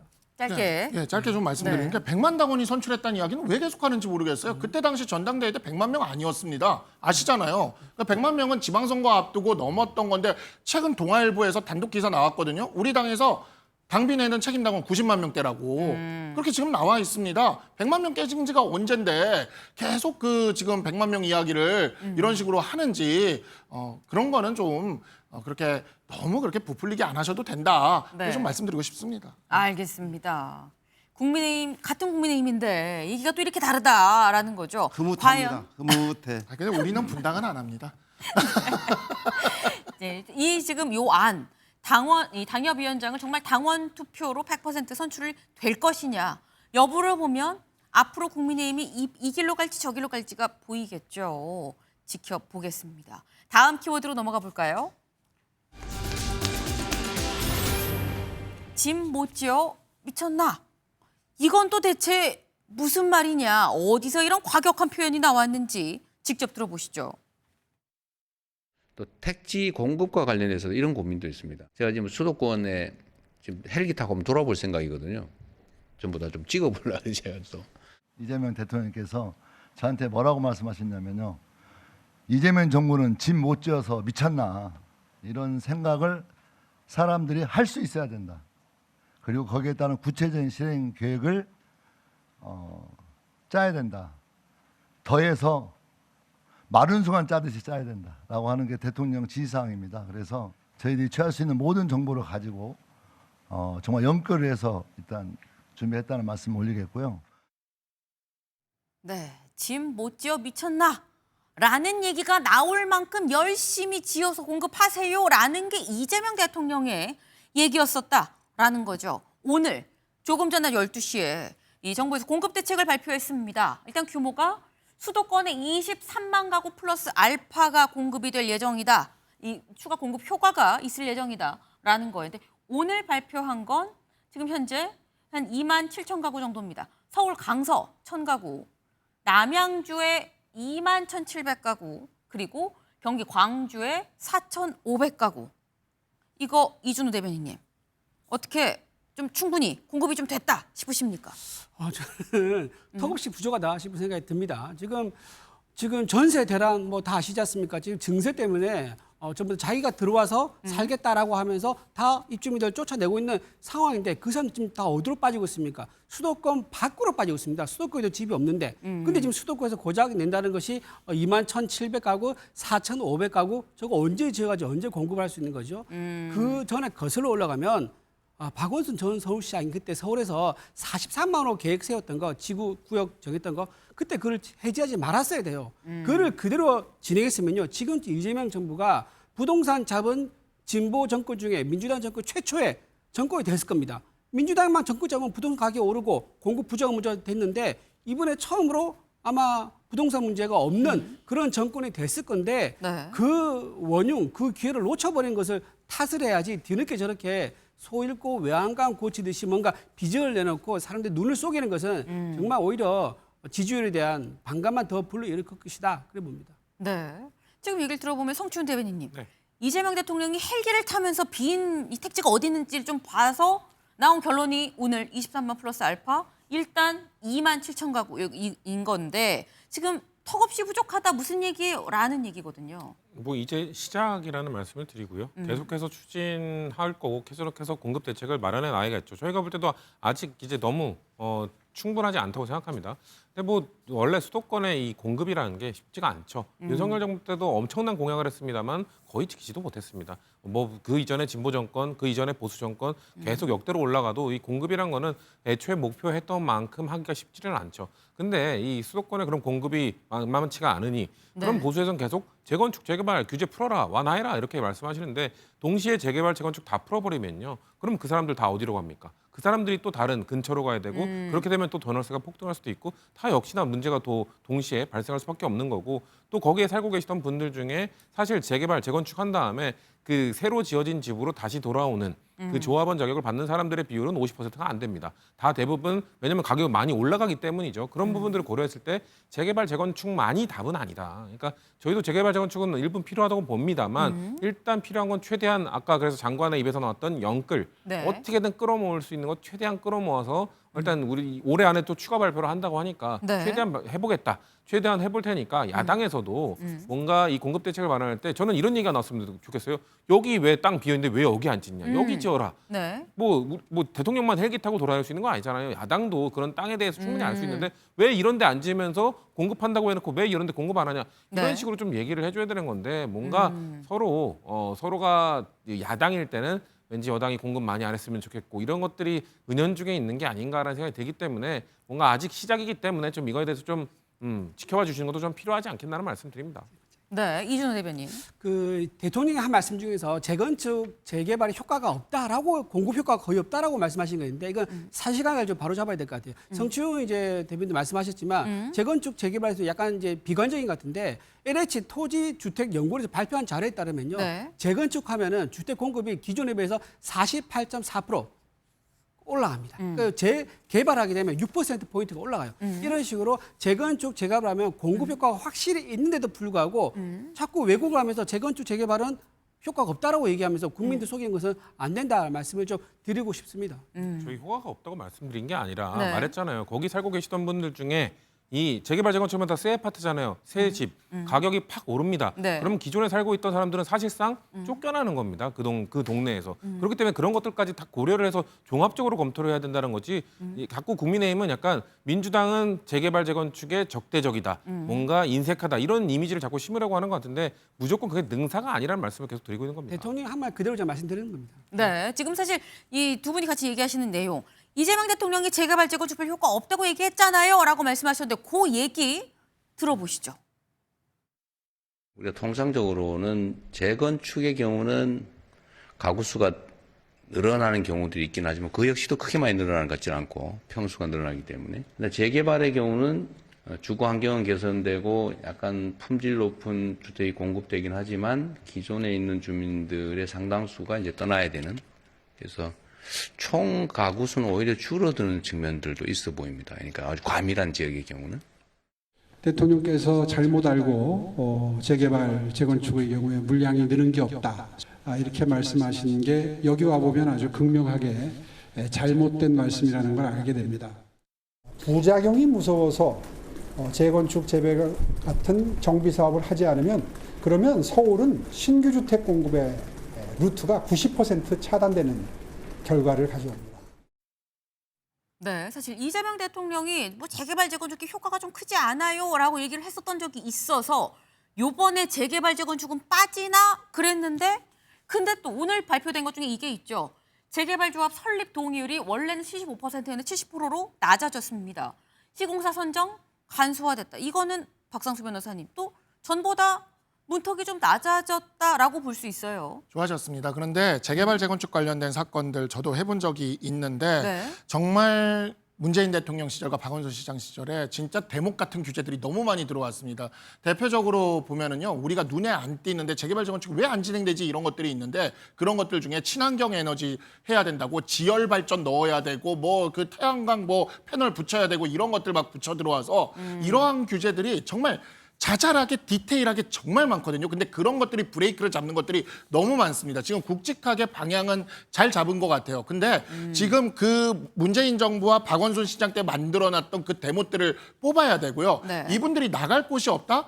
주변에 대체 수요가 될 곳들에 굉장히 많은 집들을 지어주면 됩니다. 그리고 재개발 재건축과 관련돼서 가장 핵심은 용적률을 높여줘야 됩니다. 물론 그렇게 되면은 너무 초고층이 많아져서 문제가 된다 그러는데 지금 시장의 이 부동산 가격을 잡으려면은요, 시장에 부동산 공급은 끊이지 않을 것이다. 정부에서 정말 부족하지 않게 줄 것이다라는 신뢰를 주면 됩니다. 그러면 잡힙니다. 네. 그래서 그때까지라도 용적률에 대해서 특례 같은 것을 만들어서 용적률을 최대한 좀 올려주는 방향으로 가야 되고요. 네. 그다음에 주변에 지금 땅들이요. 아까 성치훈 대변인께서 말씀하셨는데 제가 다른 방송 가다 보니까 거기 기자분들이 얘기하더라고요. 엘리베이터 올라가면서 저기 올림픽공원 뒤에 가면 올림픽 선수촌 뒤로 정말 광활한 대지가 펼쳐져 있다. 왜 거기 집을 안 짓는지 모르겠고 거기 그린벨트거든요. 그런 부분들 환경론자들이 뭐라고 하더라도 과감하게 풀고 지어야 됩니다. 이명박 정부 때 그렇게 했어요. 내곡동, 세곡동, 자곡동 다 그린벨트 풀어서 거기다가 공급을 몰아 넣었거든요. 네. 재개발, 재건축은 당장 나오기는 힘듭니다. 하지만 그린벨트라도 풀어서 공급을 하고 용적률을 높여서 재개발, 재건축의 공급량을 늘리도록 해야 됩니다. 그래서 시장이 집을 지금 굳이 살 필요가 없구나라고 느끼면 가격은 떨어집니다. 네. 지금 다른 게 중요한 게 아니에요. 그린벨트 풀고 이 빈 공간에 다 짓는다고 얘기를 하면 되는 겁니다. 라고 얘기를 했는데 사실 요번에 요게 들어있겠거니 뭐가 그린벨트 해제하고 용산공원에 지을게요라는 얘기가 나오겠거니란 시장의 예측이 있었거든요. 근데 이게 빠졌습니다. 그래서 기자들이 오늘 직접 정부에 물어봤어요. 뭐라고 얘기를 했느냐 같이 볼까요? 그랬더니 국토부에서 한 얘기, 용산공원 좋은 입지인데 서울시랑 협의가 안 되면 공급을 진행할 수 없어요 라고 얘기했습니다. 그린벨트 해제 마찬가지예요. 요거 지자체와 협의가 돼야 돼요 라고 얘기를 했습니다. 근데 지금 보면 서울시랑 협의가 되면 그럼 되는 거야? 서울시장 오세훈 시장은 뭐라고 얘기를 했느냐 직접 들어보죠. 그 부분에 대해서는 분명한 서울시장의 입장을 전달할 필요가 있겠다. 주택가격이 너무 급등을 해서 정부가 부담을 느낀다고 해서 정말 어렵게 확보된 녹지 면적을 그때마다 풀어서 종자씨 먹어치우듯이 활용을 한다면 종국적으로는 10년 뒤, 20년 뒤, 50년 뒤, 100년 뒤 후손들은 굉장한 원망을 할 거다. 네. 지금 들으신 내용은 그제 했었던 얘기고 오늘 낮 12시에 정부의 이 공급 대책이 발표가 된 후에 오후 2시에 서울시에서 다시 또 기자회견을 합니다. 이런 공급 대책 사전 협의 없었어요. 이거 유감입니다. 나 반대예요. 라는 얘기인 거죠. 근데 오세훈 시장이 뭐라고 했냐면 서영훈 위원님 급하다고 종자씨 먹으면 됩니까? 라고 얘기했거든요.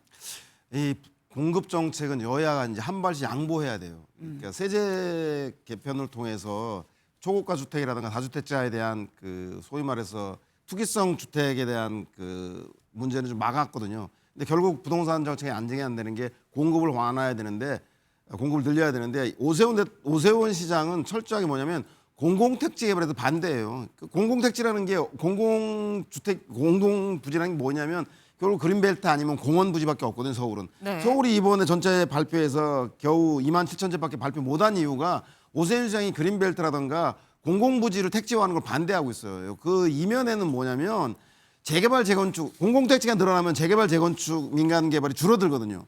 민간 재개발 재건축은 이명박 때도 뉴타운 정책을 해서 재미를 많이 봤는데 아파트가 있는 사람은 되게 좋아합니다.